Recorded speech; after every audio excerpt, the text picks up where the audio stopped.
नमस्ते बच्चों, मैं हूँ आपकी टीचर सविता। कैसे हो आप सब लोग? आज मैं आपको हिंदी पढ़ाने जा रही हूँ। हमने हमारे पहले हिंदी के पाठ में देखा था, पढ़ने की तैयारी पाठ हमारा था, उसमें हमने देखा था मेरी पाठशाला। आज हम पढ़ने की तैयारी इसी पाठ में दूसरा घटक देखने जा रहे हैं, जिसका नाम है एक चित्रकथा। और हमारी चित्रकथा का नाम है मछुआ और मछली। अभी ये चित्रकथा शुरू करने से पहले मैं आपको बताना चाहती हूँ कि चित्रकथा का अर्थ क्या होता है। चित्रकथा का अर्थ होता है चित्रों के द्वारा सिखाई गई कथा, जिस कथा में चित्रों का उपयोग करके हमें पूरी पंक्तियों का अर्थ दिखाया जाता है। तो हमारी चित्रकथा का नाम है मछुआ और मछली। तो इसका मतलब है, मछुआ का क्या मतलब होता है? मछुआ का मतलब होता है मछली पकड़ने वाला। तो दूसरा शब्द क्या है हमारे कथा का? मछली। तो मछलियाँ हमें कहाँ मिलती है? हम पहले कुछ चित्रों के द्वारा ये देखेंगे कि हमें मछलियाँ कहाँ मिलती है, कहाँ ज्यादातर मछलियाँ हम देखते हैं, और उसके बाद हम हमारी चित्रकथा की तरफ मुड़ जाएंगे और हमारी चित्रकथा देखेंगे। तो देखिए, चित्रों के द्वारा हम देखते हैं कि हम मछलियों को कहाँ पर पा सकते हैं। ये है कुआं। कुएं में हमें ज्यादातर मछलियां देखने को मिलती है। मछलियां जमीन पर रहती है या पानी पर रहती है बच्चों? मछलियां पानी में रहती है, हम सब लोग जानते हैं। तो इसीलिए कुएं में भी हम लोग मछलियों को पा सकते हैं। आगे देखते हैं हम मछलियों को कहाँ देखते हैं? हम देखते हैं मछलियों को झील में। झील को हम लोग तालाब भी कहते हैं। तो हमें ज्यादातर मछलियां तालाब के पानी में भी देखने को मिलती है। वैसे ही हम और कहाँ पर मछलियां देखते हैं? और हम मछलियां देखते हैं नदी में। जैसे कि हम लोग नदी किनारे जाते हैं, हमें नदी के पानी में कुछ मछलियां देखती हुई हम लोगों को दिखती है। जैसे कि छोटी से बड़ी मछलियों तक हम लोग मछलियां नदी में देख सकते हैं। और इससे भी ज्यादा बड़ी बड़ी मछलियां देखनी होंगी तो हमें कहाँ जाना पड़ेगा? हमें जाना पड़ेगा समुद्र में, जहाँ पर हम छोटी से छोटी मछली से लेके बड़ी से बड़ी मछलियां भी समुद्र में देख सकते हैं। तो ये हो गए हमारे चित्र। अभी हम इसी चित्र के द्वारा हमारी चित्रकथा पढ़ने जाएंगे, मछुआ और मछली। तो चलिए, हमारी चित्रकथा का नाम है मछुआ और मछली। जैसे कि मैंने बताया, मछुआ का अर्थ होता है मछली पकड़ने वाला। तो ये एक मछली पकड़ने वाला और मछली, ये दोनों के बीच में जो संवाद होता है, जो वार्तालाप होता है, वो पूरा वार्तालाप हमें इस कथा में देखने को मिलेगा।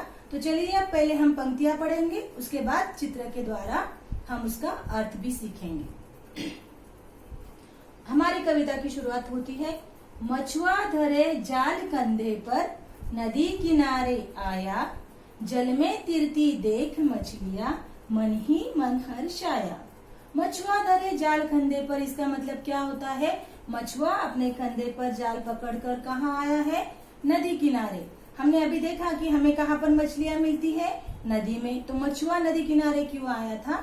मछलियों को पकड़ने के लिए आया था। जल में तिरती देख मछलियां, मन ही मन हर्षाया।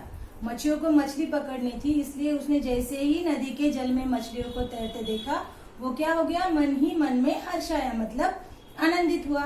यही 4 पंक्तियां हम चित्र के द्वारा फिर से देखेंगे। देखिए, यहाँ पर मछुआ है, अपने कंधे पर जाल लेकर आया है। जैसे कि पंक्तियों में दिखाया गया था कि पानी में तैरती मछलियां देखकर वो क्या हुआ? मन ही मन हर्षाया। ये 4 पंक्तियां हमने चित्रों के द्वारा देखी। आगे की 4 पंक्तियां हम देखते हैं। मछुआ क्या बोला मछलियों से? बोला, सुनो ए मछलियों, तुम सब मेरे पास आ जाओ, इधर उधर जो तैर रही हो उन्हें भी पास बुलाओ। मछुआरा मछलियों को पकड़ने के लिए ही नदी किनारे गया था। तो उसने मछलियों को क्या बोला? सुनो ये मछलियों। उसने जो पानी में मछलियां तैर रही थी उन्हें बोला, सुनो ये मछलियों, तुम सब मेरे पास आओ। मछुआरे ने उनको क्या किया? अपने पास बुलाया। क्यों बुलाया? इधर उधर जो तैर रही हो उन्हें भी पास बुलाओ। जो तुम लोग पानी में तैर रही हो सबको क्या करो? मेरे पास बुलाओ। क्यों बुलाना चाहता था वो? क्योंकि वो उन्हें अपने जाल में पकड़ना चाहता था। ये 4 पंक्तियां फिर हम चित्रों के द्वारा देखेंगे। देखो, यहाँ पर मछुआरा मछलियों के साथ में बात कर रहा है और उसने क्या किया? इन्हें बोल रहा है कि जो आप लोग पानी में तैर रहे हो, एक काम करो। क्या करो? जो आजू बाजू में तालाब में नदी के पानी में जो मछलियां हैं उन्हें क्या करो? बुलाकर उसके पास लेकर आओ। फिर देखते हैं आगे और क्या बोलता है मछलियों के साथ वो।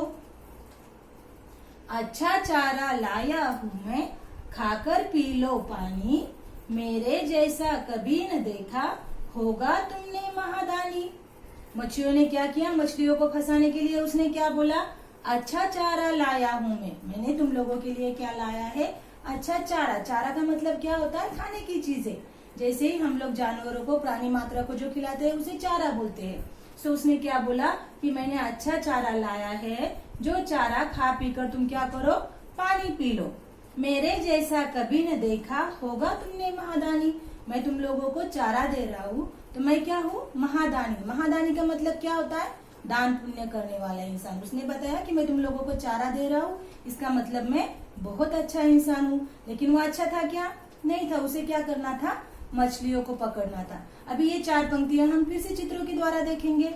देखिए यहाँ पर मछुआरा बैठ के मछलियों के साथ में वार्तालाप कर रहा है। उसने क्या कहा कि मैंने अच्छा चारा तुम लोगों के लिए लाया है और तुम लोगों को मैं देना चाहता हूँ, और मैं ये तुम लोगों को चारा दे रहा हूँ, इसका मतलब मैं कैसा हूँ, सबसे बड़ा महादानी हूँ, जैसा कि जगत में मेरे जैसा कोई भी नहीं है।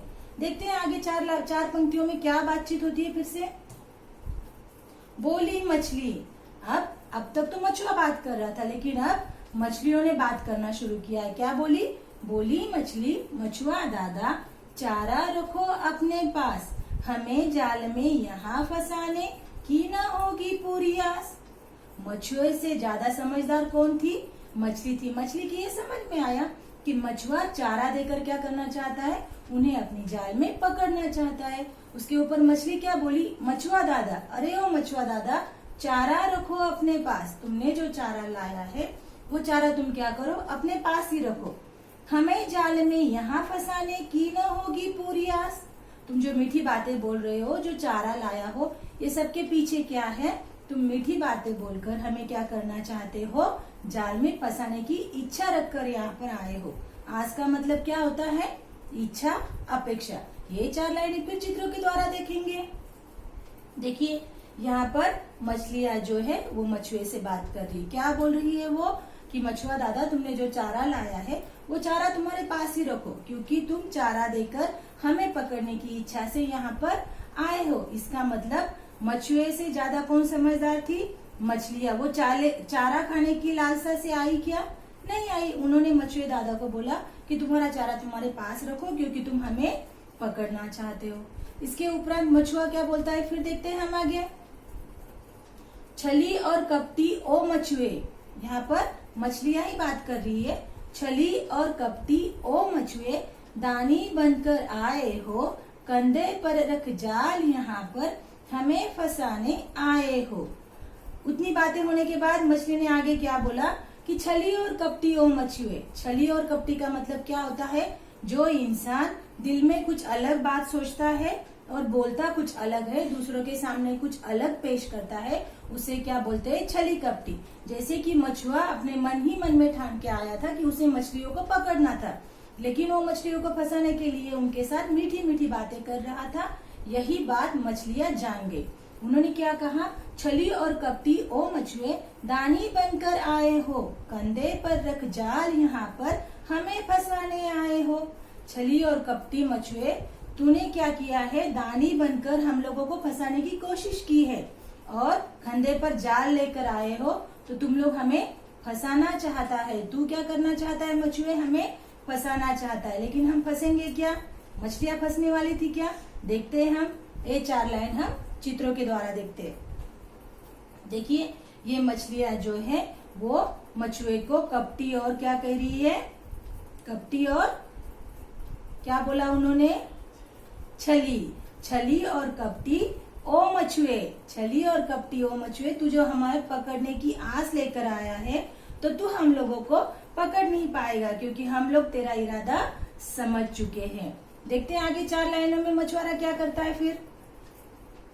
जीव जगत में तुम ही श्रेष्ठ हो, जियो पर तुम दया करो, धोखा देकर किसी जीव का प्राण कभी न लिया करो।